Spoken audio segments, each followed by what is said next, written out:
ನೋವನ್ನು ಉಂಟು ಮಾಡ್ತಾ ಇದೆ.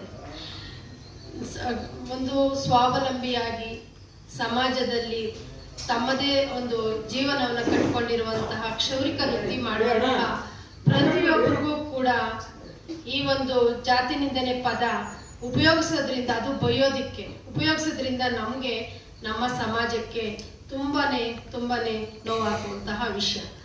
ಯಾಕೆ ಈ ದಿನ ನಾವು ರಾಜಣ್ಣ ಅವರ ವಿರುದ್ಧ ಕೂಡ ನಾವು ಪ್ರೆಸ್ ಮೀಟ್ ಮಾಡ್ತೀವಿ ಅಂದರೆ, ಅವರು ಸಾಮಾನ್ಯ ವ್ಯಕ್ತಿಗಳಲ್ಲ.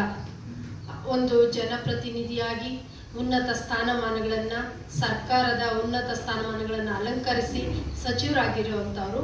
ಅವರು ಒಂದು ಸನಾತನ ಧರ್ಮ ಅಂತ ಬಂದಾಗ ಆ ಪದವನ್ನು ಉಪಯೋಗಿಸಿ ಕ್ಷೌರಿಕ ವೃತ್ತಿ ಮಾಡೋರು ಕ್ಷೌರಿಕ ವೃತ್ತಿನೇ ಮಾಡಬೇಕು, ಇಲ್ಲ ಮಡಿವಾಳ ಸಮಾಜದವರು ಬಟ್ಟೆನೇ ಒಗಿಬೇಕು, ದರ್ಜಿಗಳಾಗಿರೋವಂಥವ್ರು ಬಟ್ಟೆನೇ ಹೊಲಿಬೇಕು ಅನ್ನೋ ಒಂದು ರಭಸದಲ್ಲಿ ನಮ್ಮ ಒಂದು ಜಾತಿ ನಿಂದನೆ ಪದವನ್ನು, ಆ ಪದ ಹೇಳೋಕ್ಕೆ ನಮ್ಮ ಸಹೋದರರು ಹಿಂಜರಿದ್ರು. ಆದರೂ ನಾನು ಹೇಳ್ತಾ ಇದ್ದೀನಿ, ಯಾಕೆಂದರೆ ದೃಶ್ಯ ಮಾಧ್ಯಮದಲ್ಲಿ ಬರಬೇಕು, ಅಜಾಮತ್ ಅಂತ ಉಪಯೋಗಿಸಿದ್ದಾರೆ.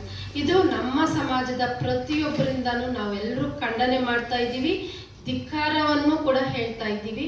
ಯಾಕೆಂದರೆ ರಾಜಣ್ಣ ಅವ್ರ ಬಗ್ಗೆ ಅನೇಕರಿಗೆ ಒಳ್ಳೆಯ ಅಭಿಪ್ರಾಯ ಇದ್ದರು. ಕರ್ನಾಟಕದಲ್ಲಿ ಉನ್ನತ ಸ್ಥಾನಮಾನಗಳು ಪಡೆದು ಸಮಾಜ ಸೇವೆಯಲ್ಲಿ ಪಡಿಸ್ಕೊಂಡು ತಳಮಟ್ಟದಿಂದ ಬಂದಿರುವಂತಹ ವ್ಯಕ್ತಿ ಆಗಿದ್ರೂ ಕೂಡ ಅವ್ರ ಬಾಯಲ್ಲೂ ಬಂದು ಇಲ್ಲಿವರೆಗೂ ಕೂಡ ಅವರು ಎಲ್ಲೂ ದೃಶ್ಯ ಮಾಧ್ಯಮದ ಮುಂದೆ ನಮ್ಮ ಸಮಾಜಕ್ಕೆ ಈ ರೀತಿ ಅಂದಿದ್ದೀನಿ ಅಂತ ಯಾವುದು ಹೇಳಿಕೆಯನ್ನು ಕೂಡ ಕೊಟ್ಟಿಲ್ಲ. ಸಿ.ಟಿ. ರವಿಯವರು ಹೇಳಿದ ತಕ್ಷಣವೇ ನಾವು ಅವರ ಬಗ್ಗೆ ಪ್ರತಿಭಟನೆಗಳನ್ನು ಮಾಡಿದ್ದೀವಿ, ಖಂಡನೆಯನ್ನು ಮಾಡಿದ್ದೀವಿ, FIR ಮಾಡಿಸಿದ್ದೀವಿ. ಅದರಿಂದ ರಾಜಣ್ಣ ಅವರು ಕೂಡ ಕೂಡಲೇ ಸವಿತಾ ಸಮಾಜದ ಬಗ್ಗೆ ಒಂದು ಕ್ಷಮಾಪಣೆಯನ್ನು ಕೇಳಬೇಕು. ಹಾಗೆ ಮುಂದಿನ ದಿನಗಳಲ್ಲಿ ಈ ಥರ ಆಗಬಾರ್ದು ಅಂತ ಅವರೇ ಒಂದು ದೃಶ್ಯ ಮಾಧ್ಯಮದಲ್ಲಿ ಹೇಳಬೇಕು ಅಂತ ನಮ್ಮ ಹಕ್ಕೊತ್ತಾಯ. ಯಾಕೆಂದರೆ ಮುಂದಿನ ದಿನಗಳಲ್ಲಿ ಇದೇ ಥರನೇ ದಾರಿಯಲ್ಲಿ ಇಷ್ಟೊತ್ತು ಹೇಳ್ತಿದ್ರು, ದಾರಿಯಲ್ಲಿ ಹೋಗೋರು ಪ್ರತಿಯೊಬ್ಬರು ಆ ಪದವನ್ನು ಉಪಯೋಗಿಸ್ತಾ ಬಂದರೆ ನಮ್ಮ ಸಮಾಜಕ್ಕೆ ಆಗುವಂತಹ ನೋವು ನಿಮ್ಗೆ ಯಾರಿಗೂ ಗೊತ್ತಿಲ್ಲ. ಆ ಥರ ಒಂದು ನೋವನ್ನು ನನ್ನ ಬಂಧುಗಳು ಪಡ್ಕೊಳ್ತಾ ಇದ್ದಾರೆ.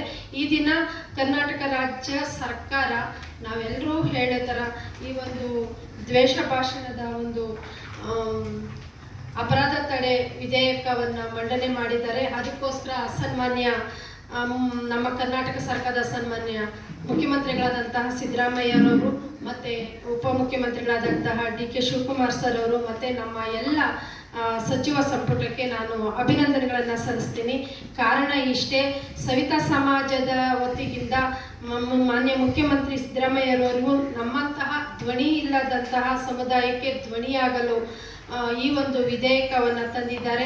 ಅದಕ್ಕೆ ನಮ್ಮ ಎಲ್ಲ ಸವಿತಾ ಸಮಾಜದ ಬಂಧುಗಳ ಪರವಾಗಿ ಅವರಿಗೆ ವೈಯಕ್ತಿಕವಾಗಿ ನಾನು ಅಭಿನಂದನೆಗಳನ್ನು ಸಲ್ಲಿಸ್ತೀನಿ.